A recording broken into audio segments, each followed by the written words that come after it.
Hey everybody, welcome back to Exploring Temecula. We have a new member of our team. Meet Cooper. There you go. He will be helping us show you some wineries, some different things around Temecula, and I'm sure you'll see him in some future videos. Today we're going to talk about moving to Temecula and planning your move to Temecula, and I thought it would be a really good video to help you and give you my advice and my experience just moving around Southern California. As many of you have heard and know, I get calls from all over America, and there's definitely things that you need to know in this climate, whether it's the housing market, whether it's renting, but we're going to go over all of that in this video. Also, if you are looking to purchase a home, we have a home search in the description every one of our videos now. And if you're looking for a home value, as many of you know, we are licensed not only as a brokerage, but as an appraisal company. We have a link for that as well in the description. So let's get into the video.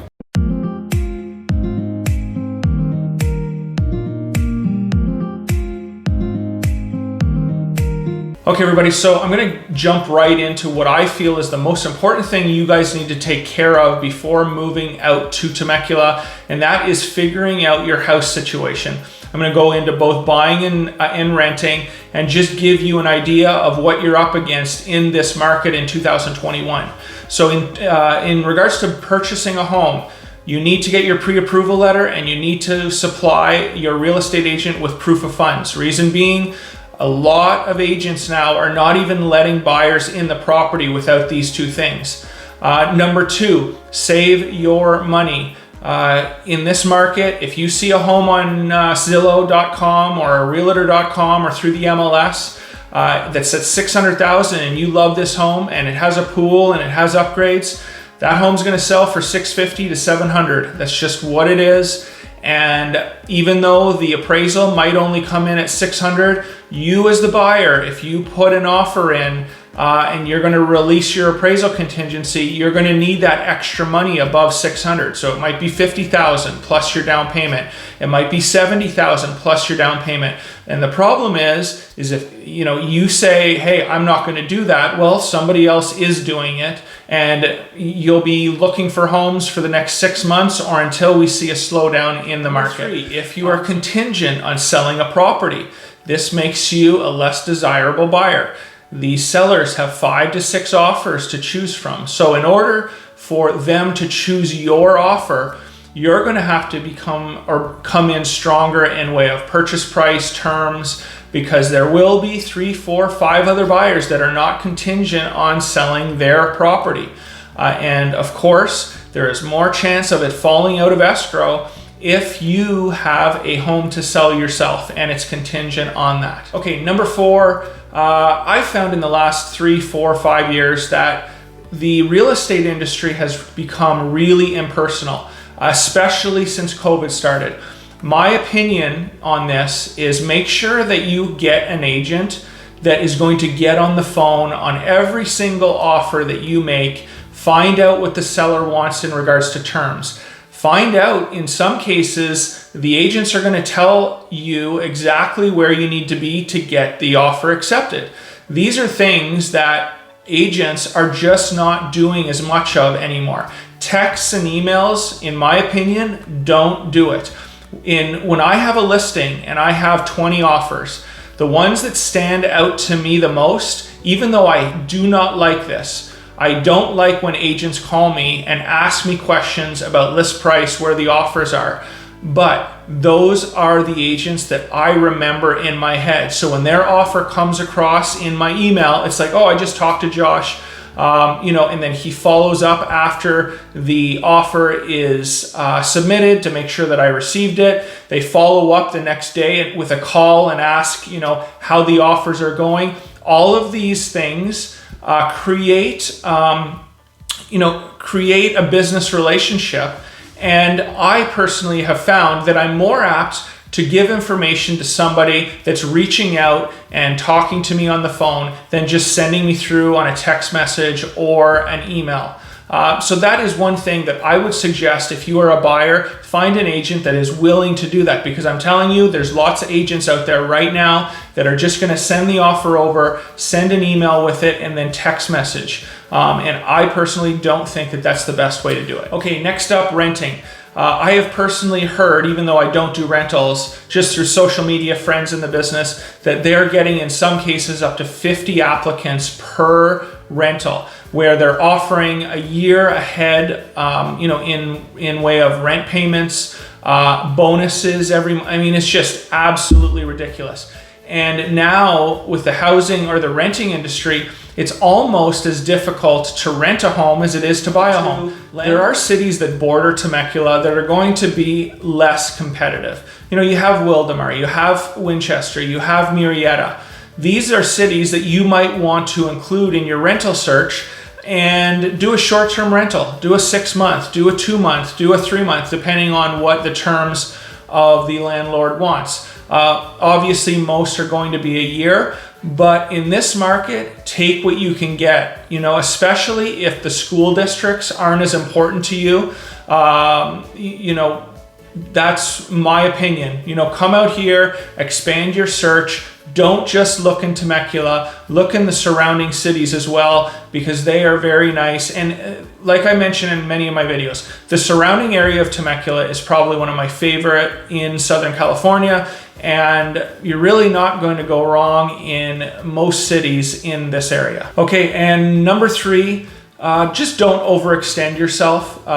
Many times you get in this frenzy where the agent is telling you we have 20 offers, and you're saying, well, I'll pay 6 months in advance. I'll give you $300 more a month.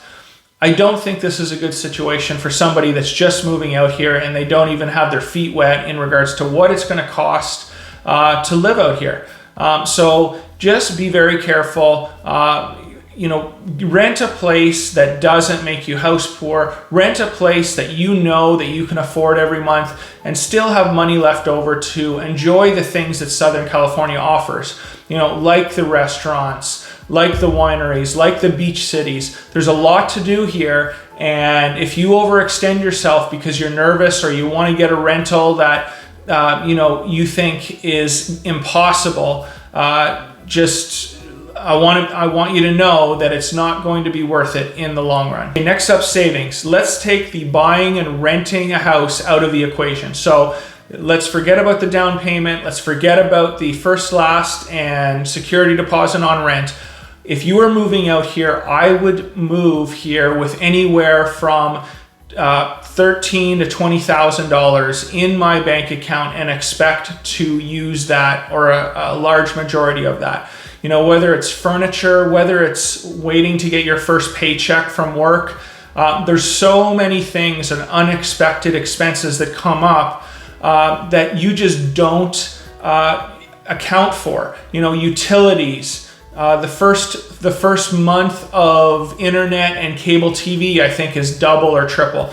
So all of these things, and I'm speaking from experience. Again, at the beginning of the video, I've moved probably 5 times in the last 10 years around Southern California. Every time we move, it costs us a lot of money to go where we're going, and we're just moving, an hour away. So just be prepared and have that cushion, because if you don't, it can be a really stressful time and it's just not worth it. Okay, so next up, employment. In my opinion, there are job opportunities in and around Temecula, of course. We're in a situation now where people don't even want to go back to work because they're making more on unemployment. But if you want to have a good life in Temecula, $20 an hour if you're a single person moving out here might not cut it. $20 an hour might be a situation where you have to move and rent a room. $20 an hour is a situation where you're going to have to get a small apartment.